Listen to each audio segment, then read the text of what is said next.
Hey everyone, and welcome back to the channel. Today, we're diving deep into a common, and frankly, pretty annoying issue for Harley riders. The dreaded B2151 trouble code. If you've pulled this code, you've probably noticed your rear brake light is acting up.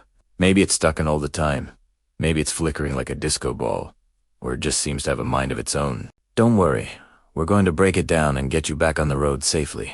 So, what exactly is B2151? The official description is rear brake light output high. In simple terms, your bike's brain, the body control module, or BCM, is detecting too much voltage in the rear brake light circuit. Think of it like a sensor that's screaming, "Hey, something's wrong here." The brake light is getting power when it shouldn't be. This is a safety issue because a brake light that is always on QE in signal to the driver behind you, but you're actually slowing down.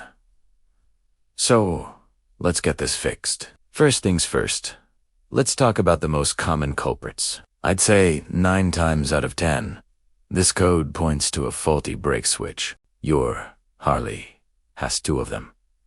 One for the front brake lever, and one for the rear brake pedal. These little switches can get stuck in the on position, either from dirt, wear and tear, or just plain failure. When a switch is stuck, it's constantly sending power to the brake light, which keeps it lit and triggers the B2151 code. So, how do you check them? It's pretty straightforward.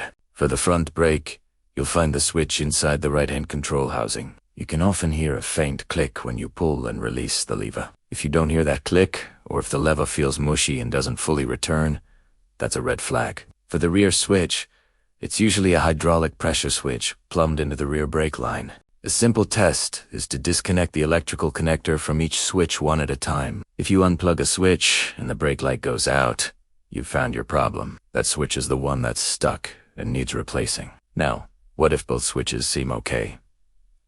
The next thing to hunt for is a wiring issue. Specifically, we're looking for a short to power. This means the wire that is supposed to carry power to the brake light is touching another power wire somewhere along the way, or its insulation has rubbed through and it's grounding against a hot part of the frame. This can happen anywhere, but common places to check are under the seat, around the rear fender, and anywhere the wiring harness makes a sharp bend or passes through a tight spot. Look for any pinched, chafed, or melted wires. A visual inspection can often reveal the problem right away. If you have a multimeter, you can do a more thorough check for continuity and shorts.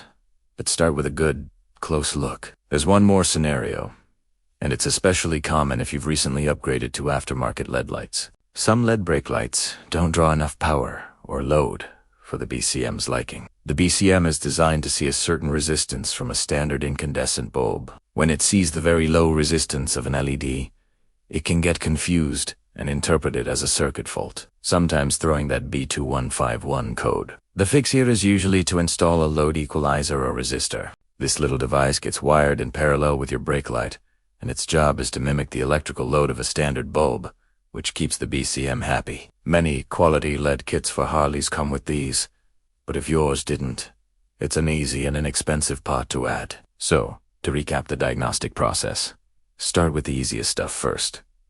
Check your brake switches. Are they stuck? Disconnect them one by one to see if the light goes out. If the switches are good, move on to the wiring. Inspect the harness from the BCM all the way back to the taillight for any signs of damage, especially shorts to power. And finally, if you have aftermarket LEDs, consider if you need a load equalizer. Fixing this code is usually a matter of replacing a faulty switch, repairing a damaged wire, or adding a resistor. These are all manageable jobs for the home mechanic. Once you've made your repair, clear the code and take the bike for a spin. Make sure the brake light operates correctly with both the front and rear brakes, and most importantly, that the code doesn't come back. That's a wrap on troubleshooting Harley code B2151.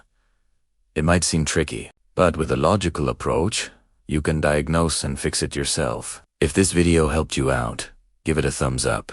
And don't forget to subscribe for more Harley Tech tips. Ride safe, and we'll see you in the next one.